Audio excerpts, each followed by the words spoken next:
Hi friends. Mythology story number 34 Mandakini. तो गंगा नदी का जन्म पर्वतराज हिमालय और मैनावती के घर हो चुका था। अब गंगा का जन्म हिमालय के घर क्यों हुआ ये स्टोरी में ऑलरेडी मेंशन कर चुकी हूँ, तो आप मेरी पिछली स्टोरीज चेक कर सकते हैं, उसमें इसका डिटेल में स्टोरी है।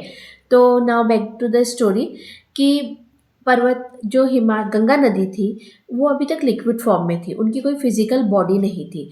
लेकिन मैनावती ने गर्भ धारण किया जिसकी वजह से गंगा नदी का जन्म हुआ, और जन्म लेने की वजह से गंगा नदी को एक फिजिकल बॉडी भी मिल गई। और अब उनका एक फिजिकल बॉडी थी, और वो हिमालय और मैनावती की दूसरी संतान थी, दूसरी पुत्री थी। उनसे पहले उनका एक पुत्र था मैनाक पर्वत। तो वो एक मनुष्य की तरह वहाँ पर जन्म हुआ था। लेकिन जन्म लेने के साथ ही ये होता है कि जो जिसका भी जन्म होता है वो अपने जन्म से पहले की जुड़ी हुई जितनी भी मेमोरीज रहती, जितनी भी यादें रहती, वो सब खत्म हो जाती है।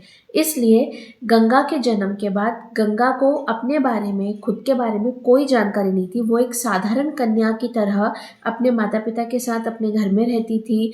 धीरे धीरे उसकी शिक्षा हो रही थी, पढ़ाई, और उनकी वो बढ़ रही थी जिस तरह से एक नॉर्मल लड़की अपने माता पिता के घर में रहती है और उनकी जो है अपब्रिंगिंग होती है, उसी प्रकार से गंगा जो थी वो एक साधारण लड़की की तरह अपने माता पिता के साथ खुशी खुशी रहती थी। उनके माता पिता अच्छे से जानते थे कि ये गंगा नदी है, लेकिन उन्होंने गंगा को इस टॉपिक पे कुछ बताया भी नहीं था, और वो भी पूरी तरीके से अपनी पावर्स भूल चुकी थी। उन्हें मालूम ही नहीं था गंगा को कि वो कौन है। हाँ, अब ऐसे रहते रहते धीरे धीरे कई साल बीत गए, और अब गंगा जो थी वो यंग हो चुकी थी।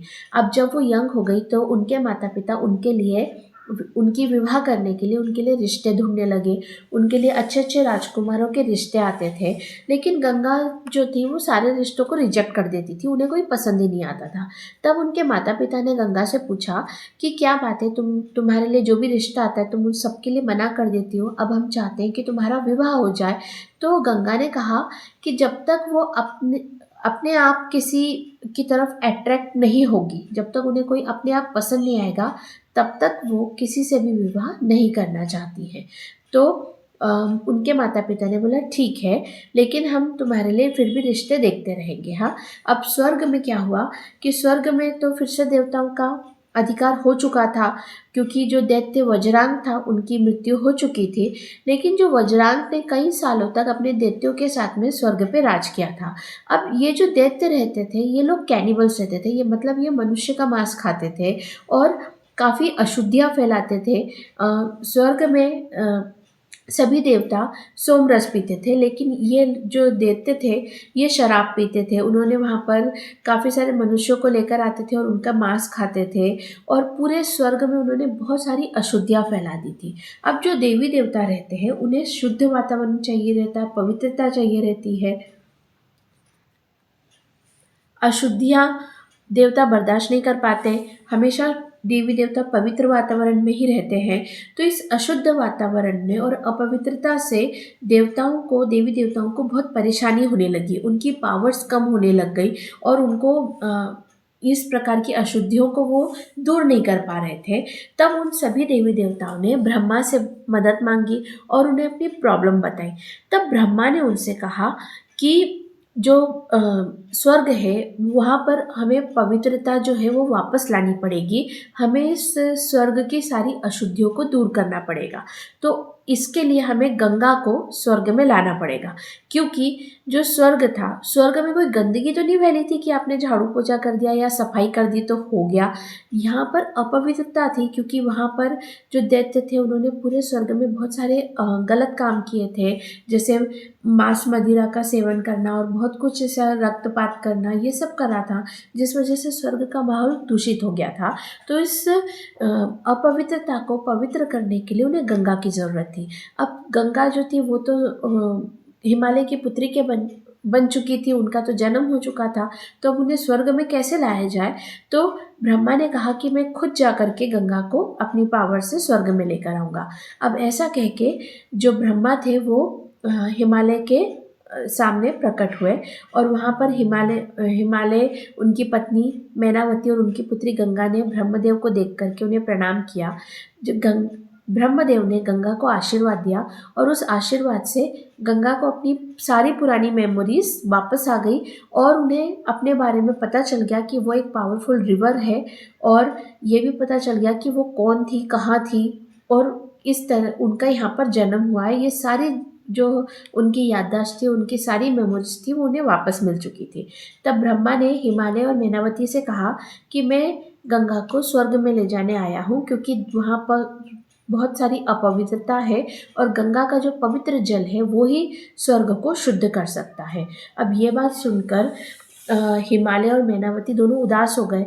उन्होंने ब्रह्मदेव से कहा कि हमने हमने हमारा जो है एक पुत्र हुआ था और फिर अब एक पुत्री भी हुई है, तो हमने सोचा था कि हमारे जो बच्चे होंगे, जो जिनका हम विवाह करवाएंगे, लेकिन हमारे पुत्र ने भी विवाह नहीं किया और अभी हमारी इस पुत्री ने भी विवाह नहीं किया, और आप हमारी पुत्री को यहाँ से लेके जा रहे हैं।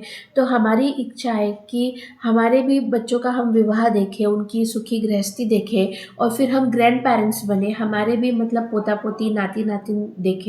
तो ये सारी इच्छाएं हमारी कब पूरी होगी?